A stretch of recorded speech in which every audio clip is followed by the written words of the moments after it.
if you're over mumpty, these SAO exercises can replace every machine in the gym. And the third one trains something no machine on earth can give you. For decades, we've been told that getting stronger means going to the gym, sitting on expensive machines, and chasing bigger numbers on the weight stack. But here's the truth almost nobody talks about. Gym machines were never designed to make you strong for real life. They were designed to be easy to use, easy to sell, and easy to make progress on. The problem is, life doesn't happen on rails. There are no padded seats when you miss a step, no guided tracks when you carry groceries, no machine stabilizing your body when you slip on wet pavement or catch yourself from falling. And that's exactly why so many men can look strong in the gym, yet struggle with everyday tasks as they get older. The good news? You don't need expensive equipment. You don't need to be young. And you certainly don't need to spend hours lifting heavy weights. Sometimes, all it takes is learning how to hold your body against resistance. Because real strength isn't about moving weight, it's about controlling your body. And the first hold rebuilds the foundation that most men quietly lose with age. The wall sit. By the time most men reach 60, they've lost nearly a third of the quad and tendon strength they had at 30. Not because they're old, but because those muscles simply stop being challenged. That's why getting up from a low chair suddenly feels harder. Climbing stairs becomes something you think about, and carrying groceries into the house starts feeling like work. A leg press machine might increase the number on the stack, but it never teaches your knees how to stabilize themselves. So while your ego gets stronger, your joints don't. To perform a wall sit, lean your back against a wall and slowly slide down until your knees reach about 90 degrees, like you're sitting on an invisible chair. Keep your weight in your heels, keep your thighs parallel to the floor. And if that position feels uncomfortable, start higher and gradually work your way down over several weeks. Hold for 30 seconds, rest. Repeat for 3 rounds. Every second you're holding, you're teaching the muscles around your knees to work together under load. Exactly what machines take away from you.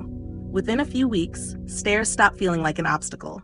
And at 70 years old, that difference may determine whether you confidently carry your own groceries into the house or stand at the bottom wondering if it's worth the effort.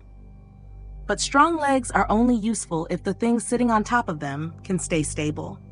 And that's where the forearm plank comes in. Most people assume back machines and abdominal machines build a strong core. But when a machine supports your torso, the deep muscles surrounding your spine switch off. Those are the very muscles that protect you every time you bend, twist, reach, or pick something up. The plank brings them back to life. Place your forearms beneath your shoulders, extend your legs behind you, and create one straight line from your head to your heels. The biggest mistake? Letting your hips sag. That shifts all the stress into your lower back. Instead, squeeze your glutes, brace your abs, and keep your body locked together. If a full plank is too challenging, simply drop to your knees. Hold for 20 to 30 seconds, 3 rounds. Think of this exercise as installing a natural weight belt around your spine, one that catches you the moment life throws you off balance. But underneath even that layer lies something almost nobody trains: the ability to resist being twisted sideways. And no machine in any gym teaches it. That's why side planks are so powerful. Think about the last time you stumbled, slipped on ice, missed a curb, or suddenly shifted your weight to avoid falling. Those moments don't happen in straight lines, and neither should your training. Lie on your side. Support yourself on one forearm. Lift your hips and create a straight line from head to feet. If necessary, bend your lower knee for support. Hold 20 seconds on each side. 2 rounds. After a couple of weeks, you'll notice something incredible. Your body feels more solid, more stable. Those deep muscles along your sides, which may have been asleep for years, start doing their job again. And often those muscles are the difference between recovering from a stumble and ending up on the ground. Now let's talk about upper body strength. Have you ever watched an older man lower himself into a chair using both hands, carefully easing down as though the seat might collapse? That's not aging, that's lost strength. The isometric push-up hold restores the pressing power that chest machines only pretend to build. Chest machines lock your shoulders into one path and remove the stabilizers from the equation. But life doesn't work like that. Lower yourself into the bottom portion of a push-up. Pause and hold. Keep your elbows about 45 degrees from your body. Keep your body rigid, and if the floor is too difficult, use a countertop instead. Hold 15 to 20 seconds, 3 rounds. Within weeks, you'll notice yourself getting out of chairs with one hand instead of two, lowering heavy boxes with confidence, and reaching across the passenger seat without your shoulders complaining. But perhaps the most important exercise of all is the one almost nobody trains: the dead hang. Researchers have discovered that grip strength is one of the strongest predictors of longevity and quality of life. And unfortunately, grip strength declines faster than almost any other type of strength after 50. Find a sturdy bar, grab it shoulder-width apart, and simply hang. Don't go completely limp. Keep slight tension through your shoulders. If needed, keep your toes touching the floor. Work toward 30 seconds, 2 to 3 rounds. Dead hangs strengthen your hands, forearms, shoulders, and even decompress your spine. And one day, a strong grip might mean the difference between maintaining your independence and needing help opening a jar. Finally, the ultimate test, the overhead hold. This position demands cooperation from your entire body, your legs, your core, your shoulders, your grip. Everything must work together.